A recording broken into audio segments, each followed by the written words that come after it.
classmates, mga sis ko sa sorority na nasa public attorney's office. Saka may mga kaibigan din ako na nasa public attorney's office. At kapag tinatanong ko, sabi ko, oh, kumusta na kayo? Kumusta na si Chief Acosta? Gaganon yan sila. Alam mo, hindi naman ako madaling kabahan na tao, pero pati ako kinakabahan pag kanina nung sinabi sa akin, kailangan mo na umalis. Kailangan mo na umalis. Kinag-aantay na si Chief Acosta. Kailangan mo na umalis dyan. Tapos pumunta ka na doon sa PICC. Sabi ko, ha? Kailangan na ba umalis? Pati ako kinakabahan na. Naiwan ko earrings ko. Tingnan nyo. Pati ang relo ko, naiwan ko. Ladies and gentlemen, the Vice President of the Republic of the Philippines and Secretary of the Department of Education, Honorable Sara Z. Duterte.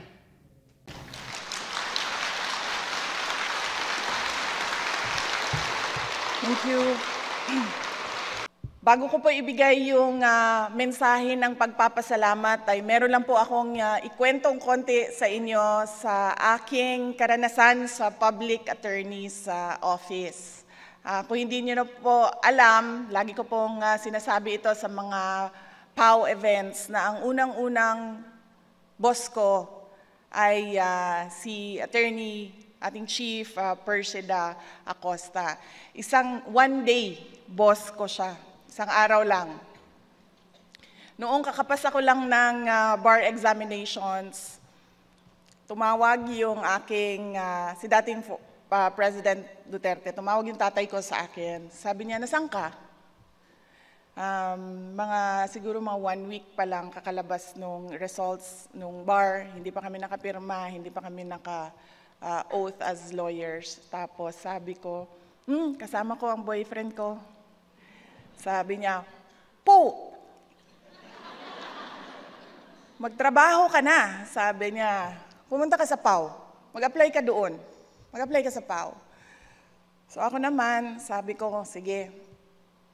Pupunta ako sa PAW, mag-apply ako. So pumunta ako doon sa office, sa central office.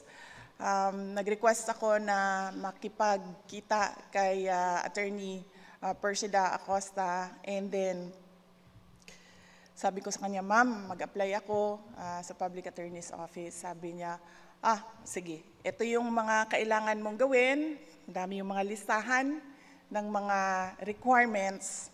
Tapos sabi niya, pag natapos mo ng itong lahat ng listahan ng requirements, sabi niya, bumalik ka dito dahil marami pang, may gagawin pang mga interviews para sa iyo. So sabi ko po, sige po, ma'am, babalik po ako. Tapos hindi na ako bumalik.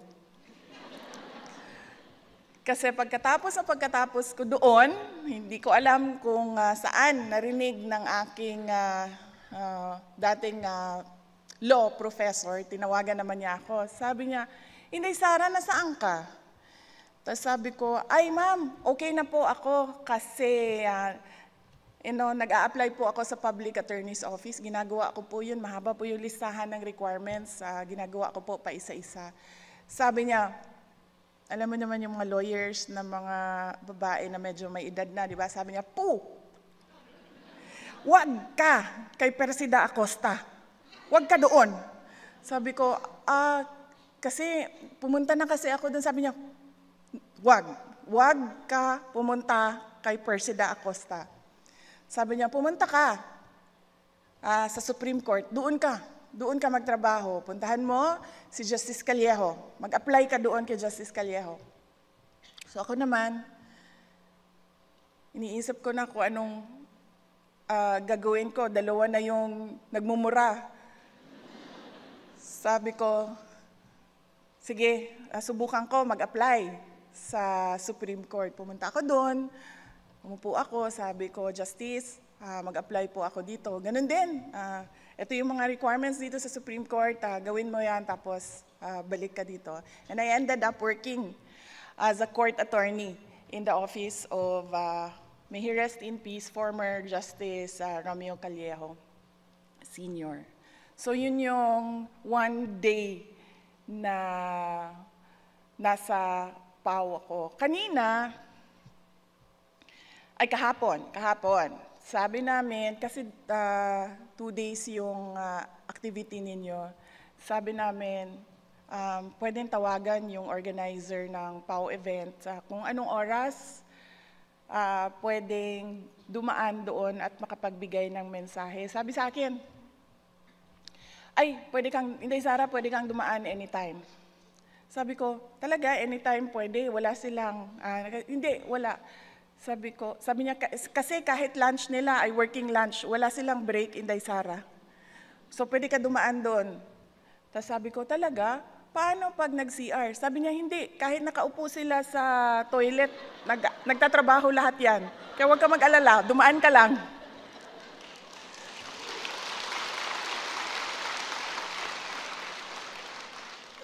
So, naisip ko, kaya pala ako sinabihan ng aking law school professor, wag ako pumunta kay Persida Acosta. Dahil kahit nasa toilet ka, nagtatrabaho ka. Totoo yun?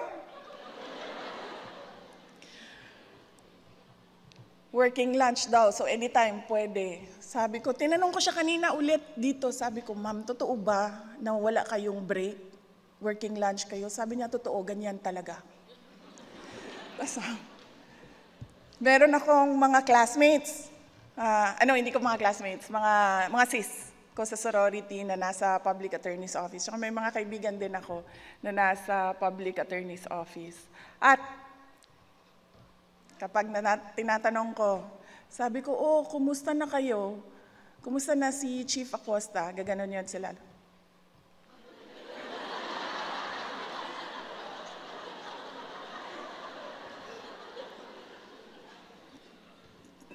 Alam mo, hindi naman ako madaling kabahan na tao, pero pati ako kinakabahan pag kanina nung sinabi sa akin,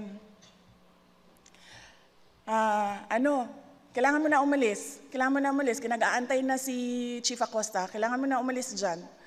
Tapos pumunta ka na doon sa PICC. Tapos sabi ko, kailangan na ba umalis?